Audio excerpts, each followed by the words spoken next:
Hello students, welcome to EPG Pathshala. I am Dr. M.N. Gupta, Professor Emeritus in Department of Biochemical Engineering and Biotechnology at IIT Delhi. Today we are going to talk on the module which deals with complement system.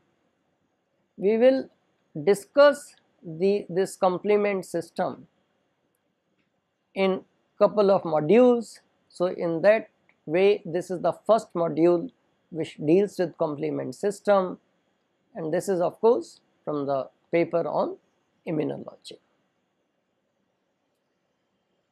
What we call complement system is actually a set of serum enzymes. That's where the complement system is present in the serum, blood serum. Complement system is also a very important illustration of how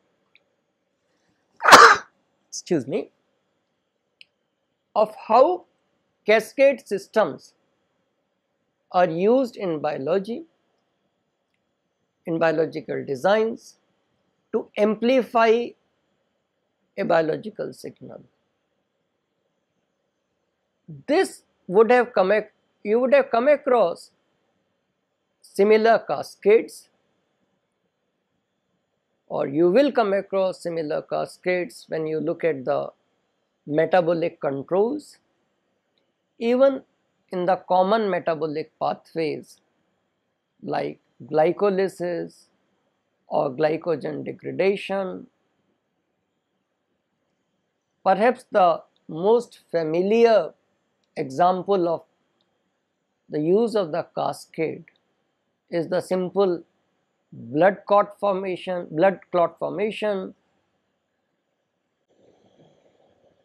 The objectives of this particular module are then to understand complement as a cascade system of reactions that obviously will also indicate why the use of a cascade system is a good way of amplifying signals in this context as well. We will also learn about how to measure and detect complement. In many contexts, and largely in the medical context, the diagnostic context, detecting the complement and measuring it is actually very important, and hence rather than we perhaps will talk more about it when we talk of the toolbox on the immunology, but this is a good place where we actually cover this simple techniques of measuring the complement and detecting it. In this module, we will explain how classical pathway of the complement works. There are three important pathways of the complement activation. Classical pathway is one of them. We will also understand how an alternative pathway, which is the second pathway for complement activation, this operates. It is important to understand and remember that unlike the classical pathway, the alternative pathway is not dependent upon humoral immunity. So the concepts involved in this module are that the major functions of the complement system are initiating inflammation, attraction of neutrophils, and opsonization of the microbe, and finally killing of the microbe by lysis. The complement system is common to all vertebrates. It is one of the serum enzyme systems. So, in this design, cascade design, is one reaction happens initially, and this leads to form the active enzyme for the next reaction, and this goes on down the line. This results in a domino effect where a small stimulus can get amplified down the line. In humans, complement contains 20 soluble glycoproteins. Many of these are produced by hepatocytes and monocytes. These are constitutively present in blood and are designed as C1, C2, etc., or as factor B, C, etc. In many cases, uncontrolled activity can have disastrous consequences, yet when needed, it needs to be in place when required. The strategy is to limit such activities by producing them in small quantities and with short half-lives so that the high amount of activity is generated transiently. Cascade system like complement achieve this beautifully. Complement system was discovered by Belgian scientist Bordet. It is a system whose activation results in disruption of cell membrane. There are various pathways by which complement system operates. In the classical pathway, the trigger is an immune complex of antigen and antibody. The properties of antibody molecules complex with antigen molecules are very different from free antibody molecules. Firstly, the network of antigen and antibody molecules create a spatial array of molecules. Secondly, antigen binding to antibody via Fb fragment generates a conformational change which leads to Fc region being more available for many interactions. The other consequences of this antigen-antibody complex formations are listed here and include chemotaxis and phagocytosis, degranulation of mast cells and basophils, initiation of the complement cascade, which we are discussing now, platelet aggregation and degranulation, generation of K cell activity, lymphocyte division and differentiation. This slide shows classical complement pathway.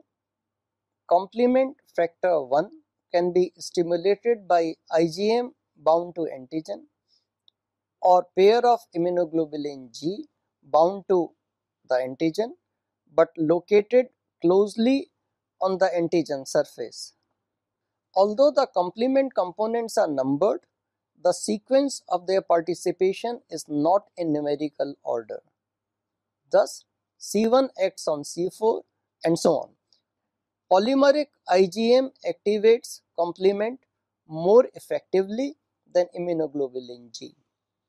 This table here shows components of all the pathways of the complement activation. While right now we are discussing the classical pathway, other pathways have some overlapping components and some different components. This table introduces all the components for all the pathways. We have already seen the beginning of the classical pathway. Out of this list, C1, C4, C2, C3 are involved.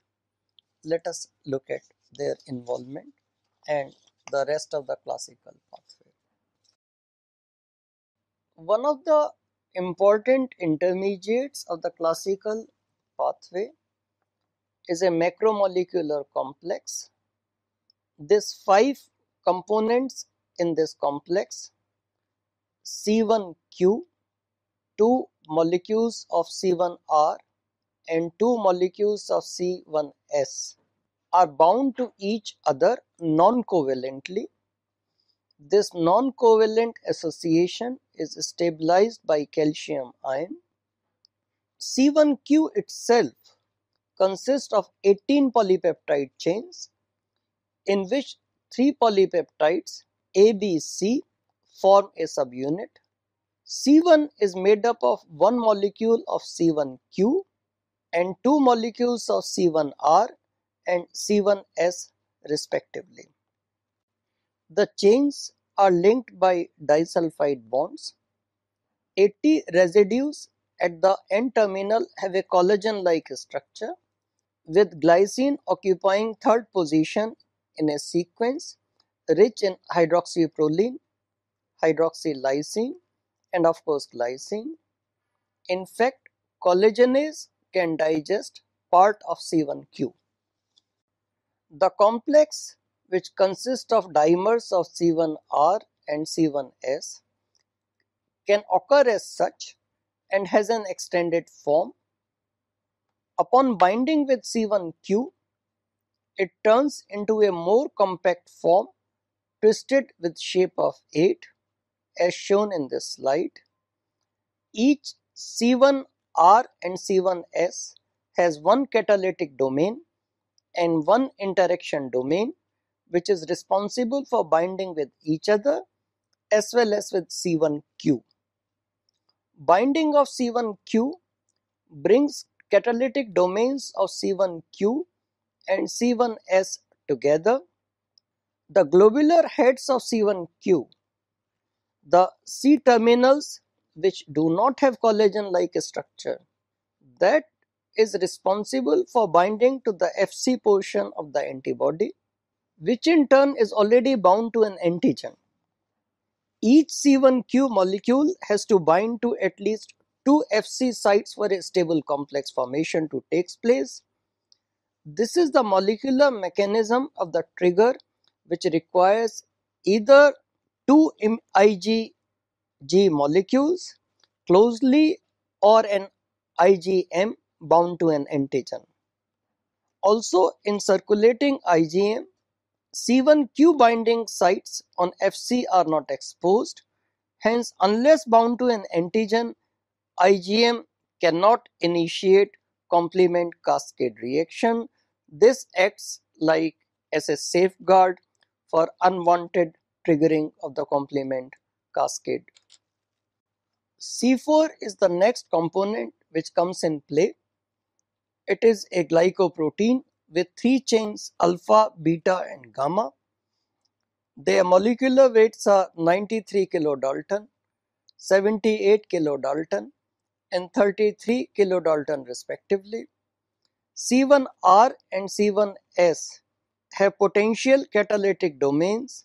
Coming together of these domains results in C1R getting activated and splitting C1S. This exposes catalytic sites on C1S. Consequently, C1S cleaves C4. The active C1s in fact cleaves alpha chain of C4 to form 2 fragments, a small fragment from the N terminal called C4A and a major fragment called C4B. Let us look at the structure of C4. C4B is unstable in free form and can be rapidly broken down to an inactive product. C4B can however bind to neutrophils and platelets and lymphocytes, as all these cells have the complement receptors on their surface. C4B can also continue to participate further in the complement pathway. Activated C1S can also split C2. C2 is a glycoprotein of 117 kilodalton. C2A can combine with C4B. C4B C2A is called the classical C3 convertase as it activates C3. C4b C2a can further complex with C3b to form C4b C2a C3b, which is called C5 convertase.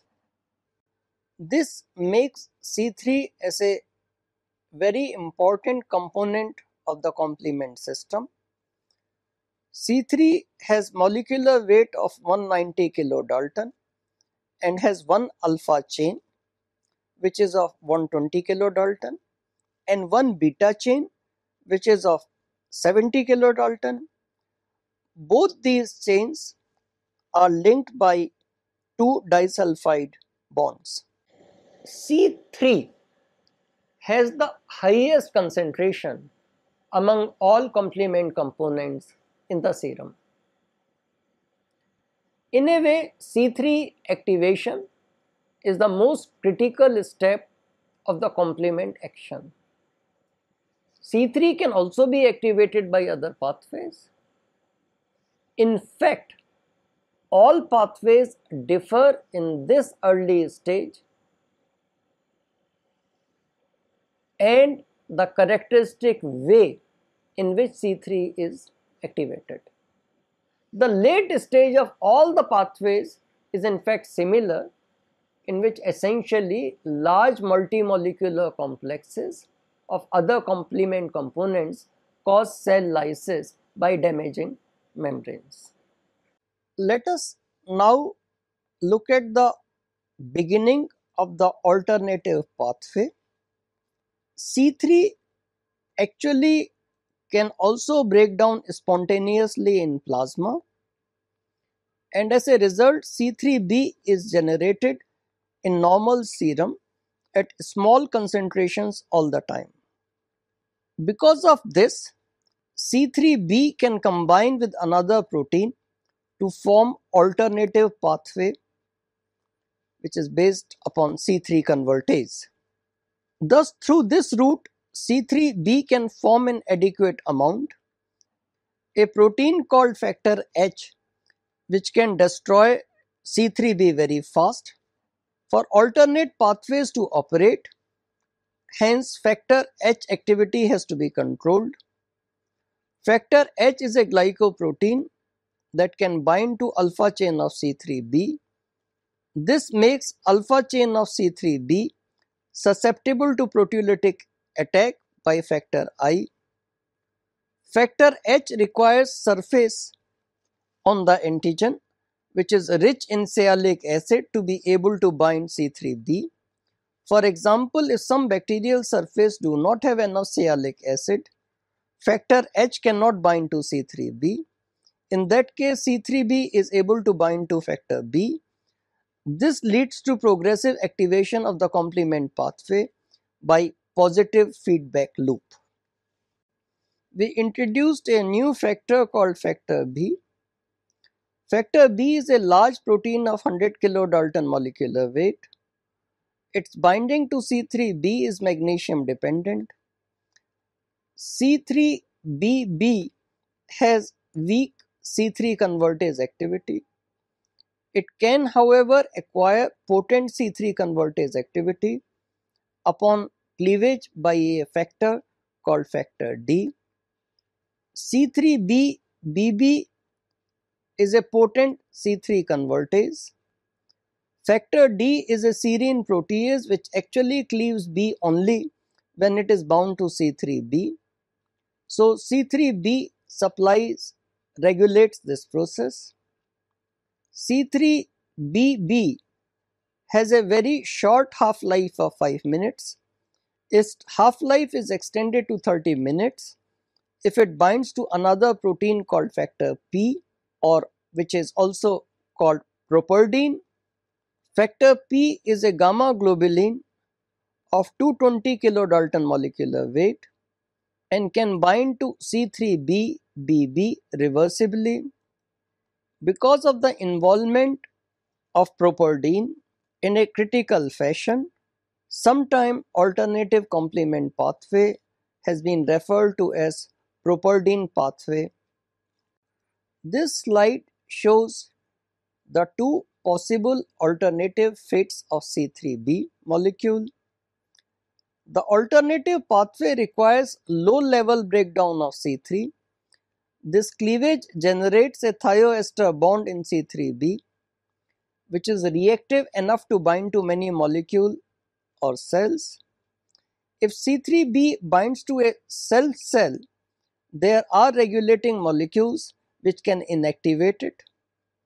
If it binds to the invading microbe instead, Bb binds to this bound C3b. The alternative complement pathway can protect from infection unaided by lymphocytes. Actually, alternative complement pathway is older pathway in terms of evolution. It may be recollected that antibody formation takes some time to form. Hence, during this period, alternative pathway is the first line of defense. Classical pathway in fact evolved much later after the evolution of humoral immunity. Let us summarize what we have learned so far. So, what you would have seen is that it is at the C3b stage, formation of the C3b molecule, that both classical pathway and the alternate pathway converge. From this point onwards, it is called the terminal part of the complement pathway, and this terminal pathway is common for both the classical pathway as well as the alternative pathway. So, C3b formed from either classical pathway or alternative pathway initiate the late phase or terminal complement pathway. C5 convertase is formed from either of the pathway by binding of the components. C5 convertase in the classical pathway is a complex of C4b, 2a and 3b. On the other hand, C5 convertase of the alternative pathway is PC3b2bb. C5 is a protein of molecular weight of 206 kilodalton with an alpha chain which has a molecular weight of about 141 kilodalton and a beta chain with a molecular weight of 83 kilodalton. Both alpha chain and beta chain are linked by a disulfide bridge. C6 is a single chain protein of 95 kilodalton molecular weight.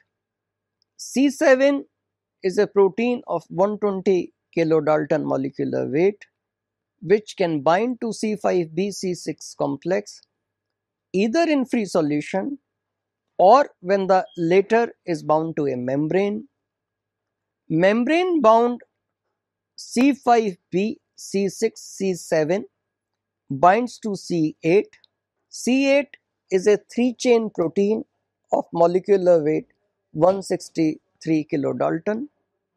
Formation of C5b C6 C7 C8 initiates polymerization of C9. C9 is also called perforin. Its oligomers of 12 to 15 monomers form a poly C9 which can damage the integrity of the cell membrane by insertion. The central role of poly C9 becomes the formation of a transmembrane channel resulting in osmotic lysis of the cell. The alternate pathway was discovered by Pilmer in the 1950s. So, it was actually discovered after classical pathways. Unlike classical pathway, it does not require antibody bound to the microbe. So, what actually triggers it? And what can trigger it? It can get triggered by presence of many substances. we will also see that apart from these two, there is a yet another pathway which can also activate the complement. It should be made clear that the alternate pathway can be viewed as a part of the innate immunity, whereas classical pathway, since it is dependent upon antibody, is a part of the adaptive immunity. So, what decides which pathway will be triggered? The alternative pathway, which as we mentioned earlier, was the one which evolved first and is actually not dependent upon the adaptive immunity or its humoral component. The alternative pathway can be triggered by microbial polysaccharides like inulin. It can be triggered by lipopolysaccharides of a gram-negative bacteria. In the case of infection by a gram-negative bacteria, it can be triggered by the teichoic acids which are present on the surface of the gram-negative bacteria. It can also be triggered by bacteria and parasites such as Schistosoma mansoni. So, encounter with a foreign surface can trigger it. Deficiency of complement components is associated with many diseases. Let us look at the assay for the total hemolytic complement or determination of a parameter which is called CH50. In this assay, antibody coated RBC are added to the test sample of the serum. Normally, sheep red blood cells are used. With this, the classical pathway is activated and antibody coated sheep RBCs are lysed. The sera as a source of hemolytic complement vary in their efficiency. Guinea pig complement is highly hemolytic, whereas horse complement is non-hemolytic. Hence, generally guinea pig complement is used here. 1 CH50 unit is the amount of complement required to lyse 50% of a standard preparation of sheep RBCs. In the presence of calcium cations, chelators like EDTA, C1 is inactivated and classical pathway is blocked. If necessary with such samples, the alternative pathway is activated by adding an endotoxin or immunoglobulin aggregates. The above test is based upon the non-specific nature of complement. Complement from one species can work with antibodies and antigens from another species. Complement content does not change upon immunization. All immunization does is to induce the activation of the different pathways. The lytic property of complement is thermolabile. Heating at 56 degrees centigrade for few minutes destroy its lytic activity. This is useful property. To rule out the artifact in determining CH50, the serum sample can be heated and the test redone to obtain a control zero value in the CH50 determination. The individual complement compound can be quantified using immunoassays. As deficiency of each complement component is known to be responsible for specific diseases, this serves as a useful diagnostic test. The complement in the test serum of the patient can be used as a chemoattractant and measuring neutrophil chemotaxis. This evaluates chemotactic factors such as C5 alpha. In fact, this attraction of neutrophils to C5 alpha leads them to the site of attraction and constitutes one of the major functions of the complement. So, let us summarize. Complement can destroy a microbe with or without the help of lymphocytes. In the earlier evolved pathway, which is the alternative pathway, that is activated by the presence of foreign surfaces, the classical pathway is triggered by antibody coating a microbe. Various assays for detecting lytic activity of the complement or estimating its individual components have been developed. The complement system is a powerful weapon as a part of our immune defense system. It has many biological consequences. It also needs to be regulated. In this lecture, we have focused on its activation and lytic property only. Thank you.